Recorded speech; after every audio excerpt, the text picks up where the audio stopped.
Todd Daniel Snider, born on October 11, 1966 and died on November 14, 2025, was a fiercely beloved American singer-songwriter whose soul seemed stitched together from the raw textures of folk, rock, blues, alt-country, and funk. His voice carried the grit of life, the sweetness of vulnerability, and the rebellious spark of someone who lived to tell stories. To millions of fans, Todd wasn't just a musician. He was a wandering poet with a guitar, a man who poured truth into every verse. Net worth. At the time of his passing, Todd's estimated net worth was around $3 million, a reflection not of commercial extravagance, but of a lifetime devoted to heartfelt storytelling and relentless touring. Early life and the birth of a dream. Todd Snider's journey began on October 11, 1966, in Portland, Oregon. He grew up in Beaverton, a place filled with childhood memories, familiar streets, and the early sparks of curiosity that shaped his artistic spirit. He graduated from Beaverton High School in 1985, full of questions about life and searching for where he truly belonged. Right after high school, he took a leap of faith and moved to Santa Rosa, California to attend Santa Rosa Junior College. Though he stayed only one semester, that short time changed everything. This was where he first picked up a harmonica, unknowingly setting in motion the beginning of a musical destiny that would soon consume him. With the support and belief of his brother Mike, Todd boarded a plane to San Marcos, Texas, in late 1985. What awaited him there would alter the direction of his life forever. One evening, not long after arriving in Texas, Todd stepped into the legendary Green Hall in New Braunfels. That night, he watched Jerry Jeff Walker perform, just one man, one guitar, and a room hanging on every word. Something powerful cracked open inside Todd. He walked to the venue knowing with absolute certainty he wanted to be a songwriter.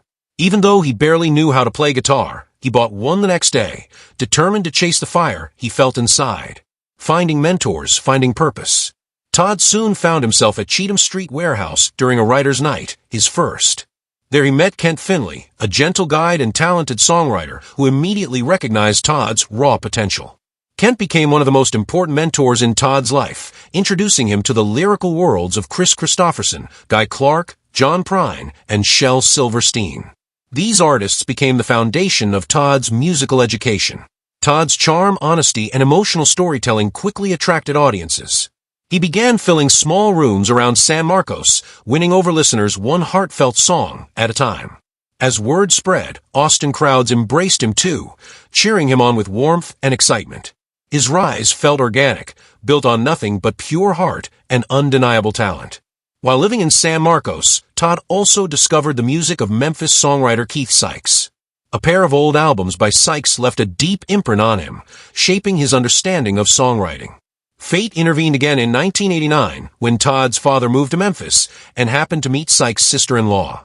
Through that connection, Todd sent Sykes a demo tape.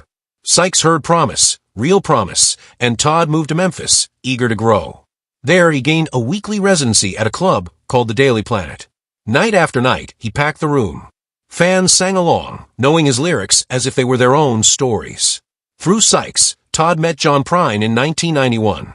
That moment blossomed into a treasured friendship that lasted until Prine's death in 2020.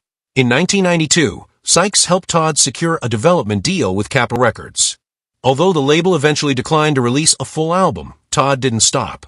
He kept pouring himself into the music, driven by heart rather than industry approval. The bands, the breakthrough, and the road ahead. During his time with Capitol, Todd began performing with a small group he first called the Bootleggers. By late 1994, with the lineup solidified, Will Kimbrough on guitar, Joe Marianchek on bass, and Joe McCleary on drums, Todd renamed them the Nervous Wrecks. Together, they created a raw, electric, beautifully imperfect sound that audiences loved. Because Keith Sykes had once played with Jimmy Buffett's Coral Reefer Band, word of Todd's talent reached Buffett himself. When the Capitol deal collapsed, Sykes reached out. After witnessing Todd perform at an industry showcase, Buffett invited him to open a show in California. Todd's emotional, magnetic performance moved Buffett enough to offer him a record deal with Margaritaville Records. It was a life-changing moment, validation of years of grit, faith, and resilience. Todd Snider's recording story was a winding, soul-shaking journey, one filled with creative triumphs, painful struggles, and a relentless hunger to make music that felt alive. His rise began in the 1990s with the Margaritaville/MCA years, when he introduced himself to the world with songs for the Daily Planet in 1994. Born straight from the smoky rooms of the Daily Planet nightclub in Memphis, the album carried the raw pulse of the songs he played night after night. Backed by a tight circle of musicians, Joe Marienchek on bass, Joe McCleary on drums, Mike Utley on keyboards, Eddie Shaver on electric guitar, and Peter Herka weaving magic on mandolin and violin, Snider poured his restless heart into every note. Hidden inside the album was Talking Seattle Grunge Rock Blues, a cheeky, brilliant jab at the grunge scene, which unexpectedly became a radio favorite and pulled Todd into the national spotlight. His warm, slightly rebellious spirit shone again when the video for All Right Guy landed in rotation on VH1, giving many their first glimpse of his charm. His second release, Step Right Up, 1996, deepened the emotional punch of his work. Billboard even declared it more stunning than his debut, celebrating the way Snider, alongside Brown and Utley, continued to refine his heartfelt songwriting and magnetic sound. But the road took a sharp emotional turn with his third album, Viva Satellite, 1998. Everything around him began to shift. Margaritaville changed labels, old collaborators drifted away, and Snider found himself recording in unfamiliar rooms, trying to capture lightning in a bottle once again.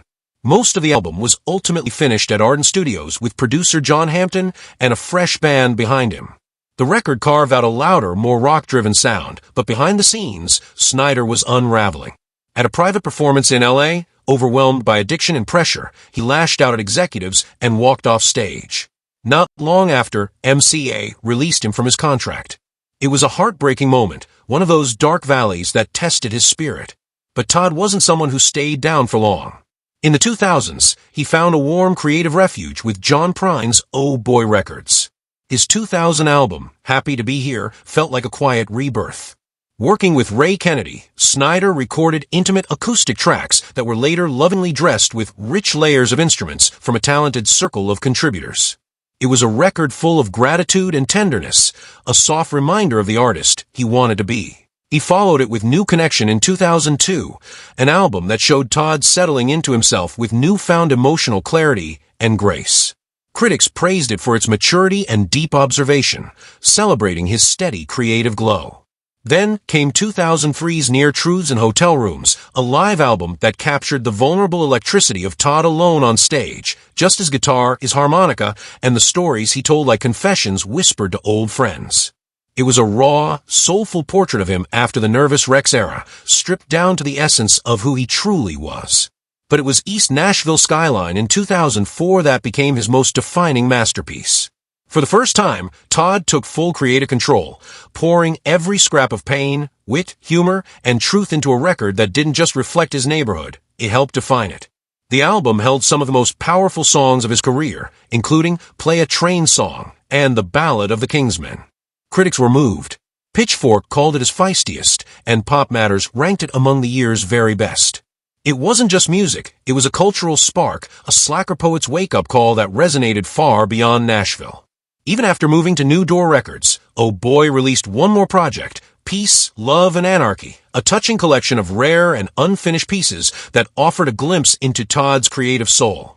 Among them was the almost forgotten title track, East Nashville Skyline, a song that missed the album deadline but carried the heart of the project.